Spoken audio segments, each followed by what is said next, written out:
in my opinion, you're not really on the left if you are not supporting gender nonconforming and trans people, point blank.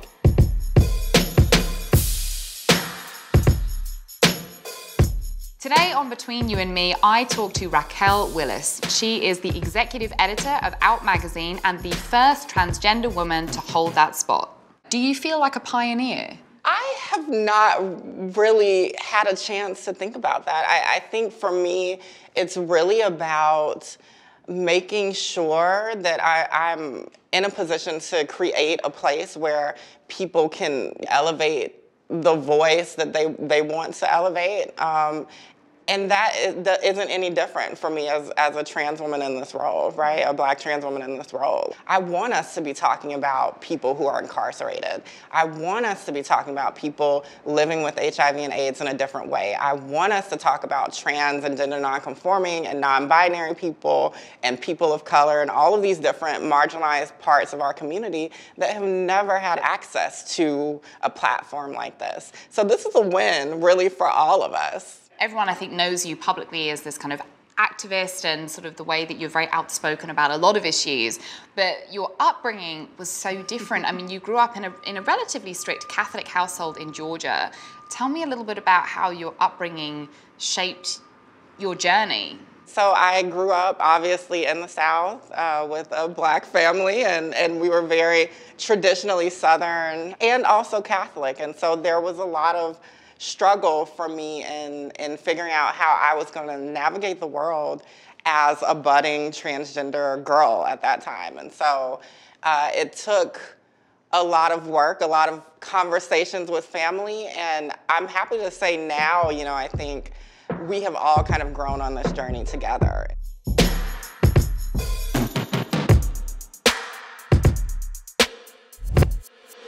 What age were you when you realized, like, okay, no, I found my people, I can start to, you know, actualize who I am? It was college for me. I was at the University of Georgia, and that was really where I met other LGBTQ people who were opening out for the first time. That was kind of the root for me to be like, I can be myself. There are other trans people out here. Actually, I should be myself so that there can be even more who unlock that authenticity. Even within that context, I was very marginalized, right? I was a Black, queer, trans woman on campus. And so all of those identities individually, it would have been difficult to navigate with, but to have them all kind of concentrated in one person, it was a lot. But I did find, like I said, that community. I'm curious to know what you think about the drag. It used to be something that was kind of very celebrated, and now there seems to be, we're in this awkward moment about how much people celebrate it or distance themselves from it, but it seems like for you, drag actually was like a positive reinforcing tool when you were growing up. I think what I learned in that space was that we all need opportunities to play around with gender and let some of that steam off around the expectations that we have with it. Drag is in an interesting place. I think about it kind of like how when hip hop went pop in the 90s, like that's kind of where drag is. Drag is like pop culture mainstream now.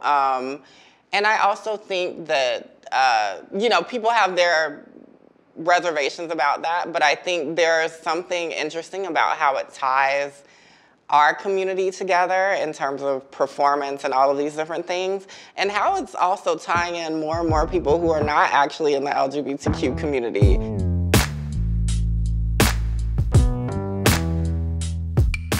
When we're thinking about Black History Month, like we think about MLK and sort of more prominent, often male figures in Black history. Do you feel like queer people, LGBTQ people have been essentially erased? Yeah, I mean, absolutely, right? I think in a lot of ways, all of these various conversations around movements in previous eras have erased the fact that there were so many inroads and threads between them. So obviously, you know, the civil rights movement had queer and trans people who were fighting for those things.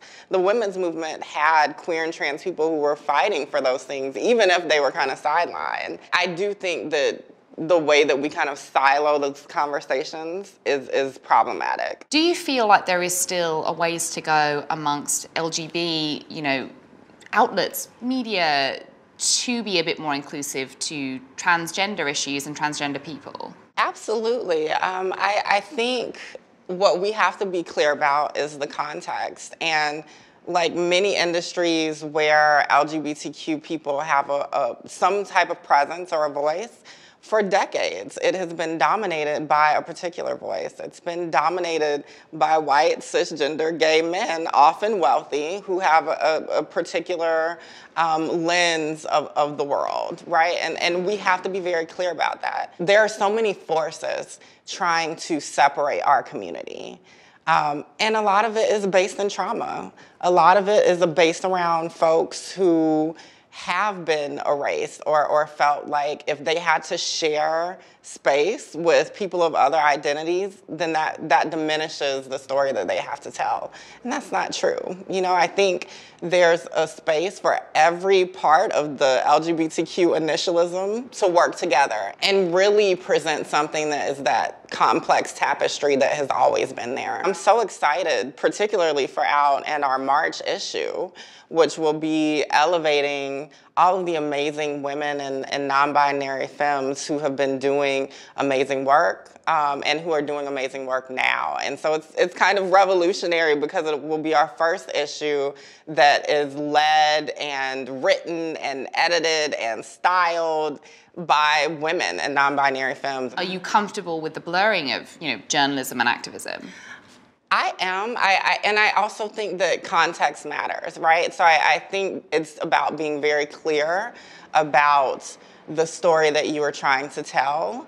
And I think that often people have this idea that if we are talking about activism, that truth doesn't matter as much and it's more about the passion. And that isn't necessarily true. The people that I have worked with on the ground have been heavily invested in facts. Marginalized people have to arm themselves with facts just to be heard.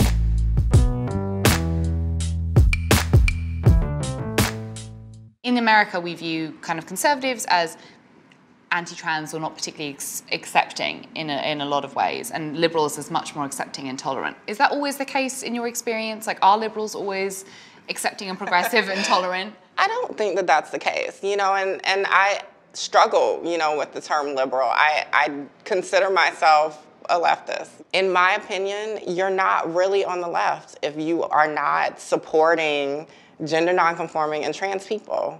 Point blank, you're not on the left. You might as well be on the right as it is right now and in that bigoted lane, because the daggers that I feel around how much space white supremacists get and this kind of alt-right culture gets are the same daggers that are hitting me around my identity as a trans woman. And my identity as a queer person. Do you feel that element of responsibility, and is that so burdening, to constantly be a voice or a face? It's constantly having your empathy switch on. And a lot of people don't want to do that because it's too hard and it's too complicated and it's too messy. But we've got to figure out how to do that, because I think in this era, particularly obviously with who is leading us, it's easy for us to fall asleep at the wheel, basically, around empathy. What I hope people learn from this Trump era is that it really isn't about him as a singular person.